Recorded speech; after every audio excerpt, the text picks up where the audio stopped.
Hi guys, welcome back to my channel. Today I'm going to be tackling something that I really wanted to talk about, and it is my uno momento. Who is talking to me now?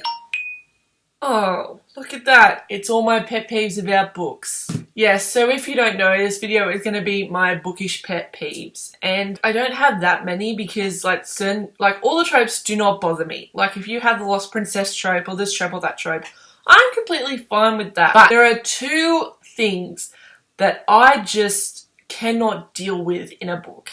And yes, there are some physical stuff that I don't like, or there is some way of storytelling that I don't like, but those I can ignore. But these I cannot ignore because it rubs me the wrong way so grossly. And I just want to talk about them. So I'm going to start off with the lightest of the two because my first one is something that needs to be talked about at length. The only two pet peeves at all. So it's sort of interconnected to the love triangle.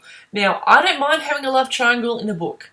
I know that in certain circumstances in my life it could happen that two people are in love with the same person, but I do not believe that that one person is oblivious to both people being in love with them. And that's my first thing with the love triangle, is that I can extend my belief to believe in real life there are two people in love with one person. I can see that. I can see that. That's perfectly fine. But when the protagonist is oblivious to both people's feelings about them, that's when I have a problem. And this is most annoying in Sekaiichi Hatsukoi, where one of the couples is literally two childhood friends who are like, he's a manga artist and one's an editor, and they work together.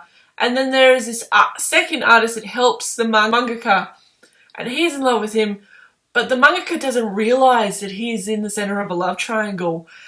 And it's because not only does he, it's so just like, how can you not see this? And I realize that some people are dense, but if you were going to make a love triangle, at least make the people aware.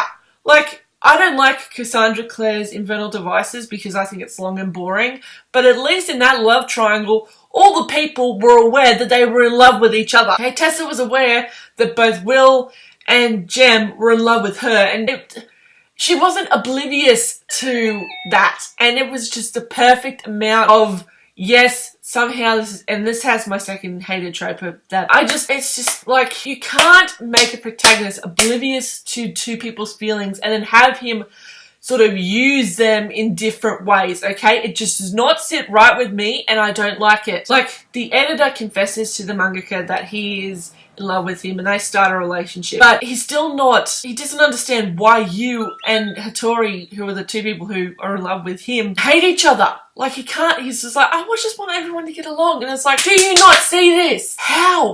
It frustrates me. Oblivious protagonists to people's feelings just frustrate me. Like, okay, if you have got like a thing going on where one person doesn't recognize that they are in love with this person, that's fine. That's alright. That is, I can deal with that. But when it's said that, when both people say directly, I'm in love with you, and he's just like, I did not see that, I'm just like,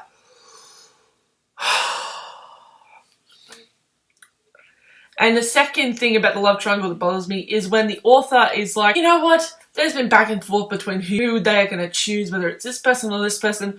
Why don't we have both?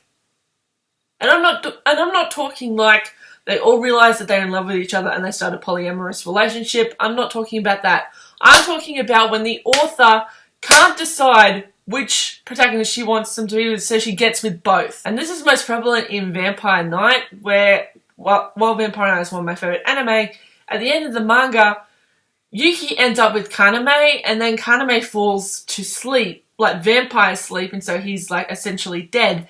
And then she gets with Zero, and she has children from both men. I realise that some people are indecisive, but if you as a protagonist cannot make up your mind between two people, even though when you wake up in the morning you probably think of the one person, I'm sorry, and I don't believe that anyone who has been rejected and, they come back and it's like, oh, so-and-so is dead, so I choose you now, that they are just going to be complicitly okay with that ever. Like, it might take some time and it might work out, but no.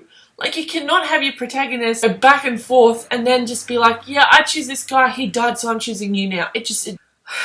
Like, I don't understand. Authors, help me out here. Like, I don't get that. It frustrates me that, you know, the author can play out this and then it's just like, yeah, I couldn't decide, so she's having both. But those tropes don't compare with what my most hated trope is. And this one, I will say that this trope is probably, like, this is the number one reason I will spoil myself for any book, because if there is any sign of this trope, I am not reading that book, I am not buying that book, I am not supporting that, because not only does it enhance a very harmful message, but it also just sets back a lot of progress that people with disabilities have made in literature. And this trope is the trope where the main character is said to be disabled, but at the end of the book, it's revealed that she never had the disability and that her parents convinced her, or the parents were convinced that she had it because the parents are fucked up. First of all, I want to say that authors' disabilities are not haircuts. You cannot just change that shit because you want the two people to end up together, okay? If you are going to commit to a character having a disability, make him have it for the rest of their lives, because most disabilities are for life. Yes, there are some that, you know, are temporary, and there are some that you can grow out of. I acknowledge that. But for the most part, disabilities are a pretty permanent thing. And it frustrates me and upsets me that essentially you are saying you cannot have romance unless you are able-bodied. Because when you decide that your character no longer has a disability and the parents just force it upon it, that book no longer becomes about romance or growing up or living your life despite the fact that you have a disability.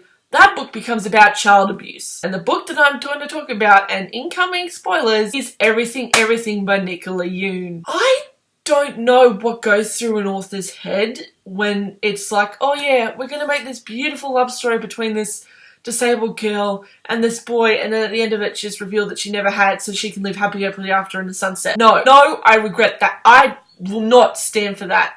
Because one, whether or not you have a disability, you can live a full life. You can live a life, and disability equals death is a message that I want to put in a fire. Having a disability does not mean that you cannot live a functioning, happy life. You can live your life to the fullest with a disability. And I don't like the fact that some authors are like, death before disability. I'm like, no, because not only does it make me feel like shit, it just was like, it's the world telling me you can't have romance because you're disabled, so go off and sit in your little corner where you'll be put on a pedestal because you have done all this stuff despite having a disability, and you will have to be pious and all that shit. Okay, no, I don't like this for the same reason I don't like the other trope, is because it's very harmful to people. There is no reason why this trope has to exist, and there's no reason why authors can't just have their protagonist still have the disability, because it's important to show that even though you have a disability, you can have love, you can live your life, you can do all this sort of stuff independent of that. So that is probably my most hated trope, because not only does it send a message that you can't live your life with a disability because that is practically a death sentence, and also is that you can't have romance if you have a disability because people aren't going to accept you for that. Or, yeah, it's a really fucked up message, and I will not tolerate any book going through that. If you want to have a book about a disabled person, that's fine. If you want to do a book where it's revealed at the end and want to explore, you know, that side of it, that's fine. But I won't read it, because while I am aware that these cases exist, sadly, I feel so cheated, and I can't comprehend how that character would feel, because I don't know if people know about this, but disability and the way we have to handle it takes an enormous mental toll, and not only on your mental health. You have to go through surgeries, physiotherapy, and that takes up a lot of time and money. And to basically find out that that was all in vain because I never had that to begin with, I would be crushed, because you've essentially I can't even comprehend it, because I don't know why. And if any author is out there and they're considering doing it, think twice before you do that, because essentially not only are you putting forth this stereotype, but also you're just saying, yeah, you know what, the only people who deserve love are able-bodied people. Fuck you, bye-bye. So those are my most hated tropes and pet peeves.